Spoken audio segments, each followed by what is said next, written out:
नमस्कार. आपल्या उजनी धरण अपडेट न्यूज चॅनलमध्ये आपल्या सर्वांचं मनापासून स्वागत. आज 5 फेब्रुवारी 2026. आज उजनी धरणाची काय स्थिती आहे, उजनी धरणातून कोणत्या योजनेतून पाणी चालू आहे आणि कोणत्या योजनेतून पाणी कमी केलेलं आहे, त्याचबरोबर उजनीतून भीमा नदीमध्ये पाणी सोडण्याचा निर्णय कसा झाला, का झाला, याबद्दल आपण सविस्तर माहिती घेणार आहोत. तर आज सकाळी उजनी धरणाची एकूण पाणी पातळी बघितली तर 113.95 TMC आणि उपयुक्त पाणी साठा बघितला तर 50.29 TMC आणि टक्केवारी ही 93.87% उजनी धरण आलेलं आहे. आणि बाष्पीभवनाचा वेग वरचीवर वाढताना दिसतोय, कधी 5.3 कधी 5.26 आणि इथून पुढील काळामध्ये आणखी ह्यापेक्षा वाढण्याची शक्यता नाकारता येत नाही, कारण ऊन वाढण्याची आता शक्यता जास्त वाढलेली आहे. तर सध्याला उजनी धरणातून दहेगाव उपसा सिंचनमधून 80 क्युसेकचा विसर्ग चालू आहे.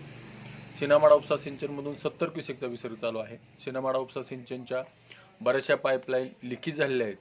त्याचं काम चालू असल्यामुळं पाणी म्हणजे पुरेशा दाबाने सोडता येत नाही. त्याची दुरुस्ती चालू आहे. ती दुरुस्ती झाल्यानंतर त्यामध्ये पाण्याची वाढ होऊ शकते. आणि बोगद्यातून बघितलं तर 900 क्युसेकचा विसर्ग टप्प्याटप्प्याने कमी करत तो 400 क्युसेकवर आणला आहे. कदाचित आता बोगद्याला पहिल्यांदा पाणी सोडलं असल्यामुळं सगळ्यात आधी बोगदा बंद करण्याची शक्यता नाकारता येत नाही. कालव्यातून सध्याला 2100 क्युसेकचा विसर्ग चालू आहे. दुसरी गोष्ट महत्त्वाची जी आपण वारंवार मागणी करत होती की नदी पाणी सोडण्याची, भीमा नदीमध्ये उजनी धरणातून किमान पिण्यासाठी तरी पाणी सोडावं अशी आपण वारंवार मागणी केली होती.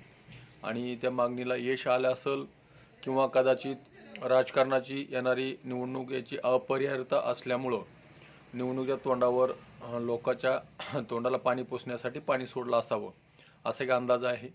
कारण गेल्या 2-3 दिवसाखाली त्यांनीच उजनी धरण प्रशासनाने नदीतून पाणी सोडण्याचं कसलंही नियोजन नाही असं जाहीर केलं होतं. आणि आज 8 वाजता पॉवर हाऊसमधून 16 क्युसेक्स नदीपात्रात पाणी सोडण्यात येणार आहे. त्यामध्ये परत आणि त्यामध्ये वाढ होऊ शकते.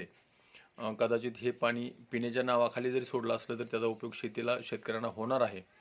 पाणी आतापर्यंत सोलापूर शहरासाठी सोडलं जात होतं. अर्धा TMसाठी 8 TMC पाणी सोडावं लागत होतं. किमान आता वेळेस 3-4 TMC तरी किमान नदीकाठच्या शेतकऱ्यांसाठी, नदीकाठच्या गावासाठी सोडण्याची मागणी होतीच. आणि ती मागणीला आता कुठेतरी यश येताना दिसतंय. तर आज 8 वाजल्यापासून नदीतून पाणी सोडण्याची प्रक्रिया चालू होईल. त्यामध्ये परत नंतर संध्याकाळपर्यंत टप्प्याटप्प्याने वाढ होईल. आधी पहिल्यांदा पॉवर हाऊसमधून 16 क्युसेक्स आणि परत गाळमोऱ्यातून हे पाणी वाढवण्यात येण्याची शक्यता आहे. त्यामुळे नदीपात्रात कुणीही उतरू नये अशी सूचना उजनी प्रशासनाने केली आहे. तर अशा ताज्या घडामोडीसाठी उजनीच्या आपल्या उजनी धरण अपडेट न्यूज चॅनलला लाईक करा, सबस्क्राईब करा, शेअर करा. उजनी धरण अपडेटसाठी बेंबळ्याहून सिद्धेश्वर शिंदे. धन्यवाद.